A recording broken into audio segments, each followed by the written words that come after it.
Hi everyone. I'm going to be reading a few chapters from our book, The One and Only Bob.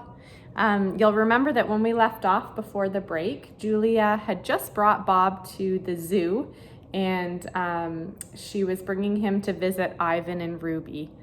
And right now, Bob is in Julia's backpack. So we're gonna find out what happens next. And also remember that there was some bad weather coming. And so Julia's dad, George, said that she could only have a few minutes because of the storm coming in. So this chapter is called Walls and Bad Guys. Julia takes me out of her backpack and I settle onto the wide stone wall. It's my favorite place on the planet because it means I can see Ivan and Ruby, but I also kind of hate it. Walls will do that to you. There's a picture of Ivan.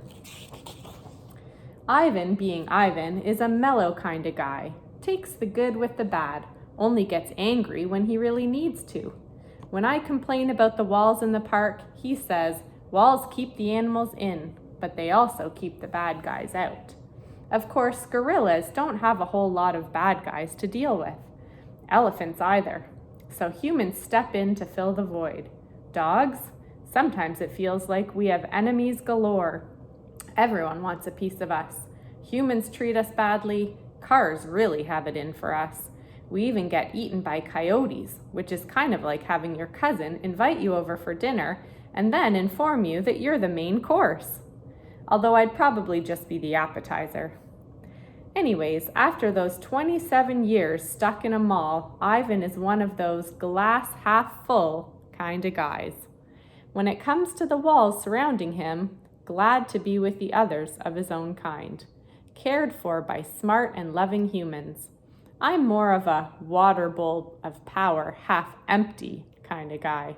Every time I leave Ivan and Ruby, I'm painfully aware that I can leave. Ivan's address is Gorilla World. Ruby's is Elephant Odyssey. And there's Julia.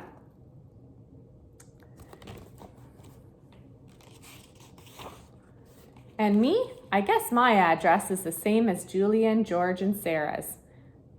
1249 Hinman Avenue.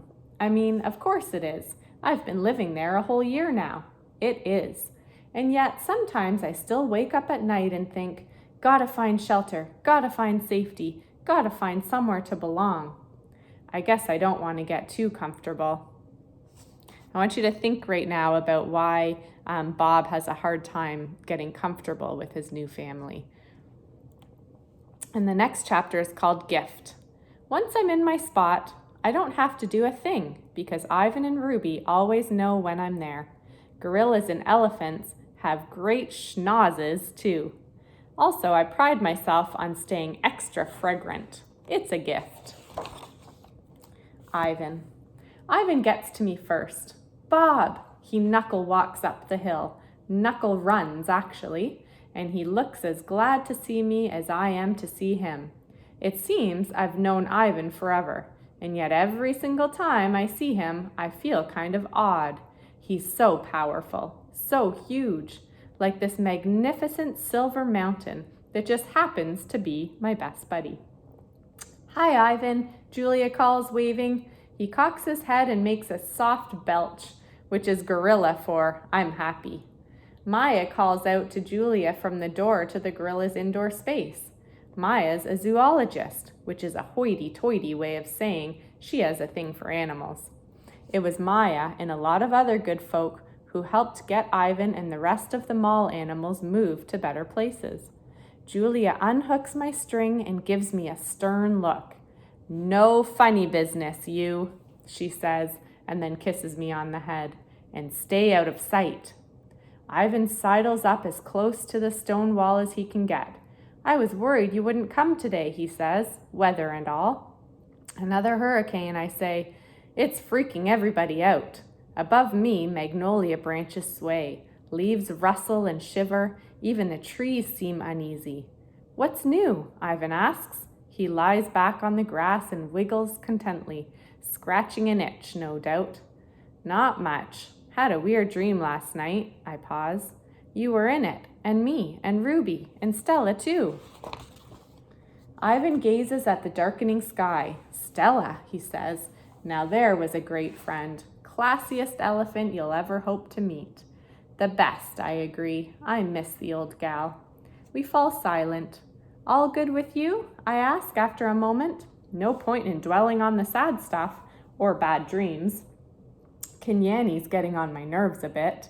Ivan do this, Ivan do that. But she means well. Kenyani is Ivan's lady friend. Girlfriend? I've never been sure what they call it in Gorilla.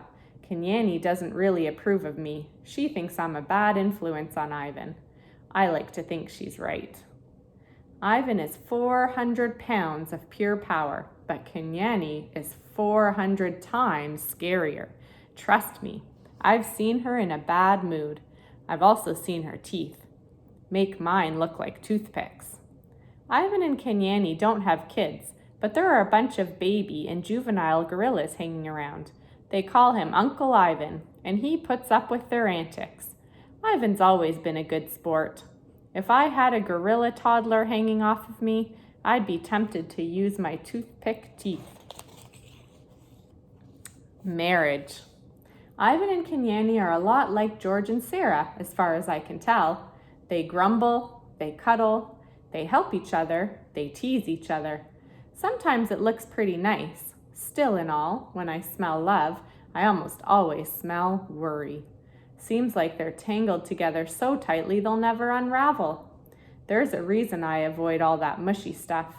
One big difference I've noticed between the two couples. Ivan and Kenyani enjoy eating bugs off each other. George and Sarah, not so much. Tiny but tough.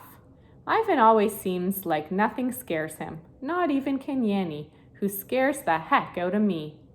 On the outside, I suppose that's how I look too. Tiny but tough. But inside, well, sometimes no matter how hard I try, I can't find that guy to save my life.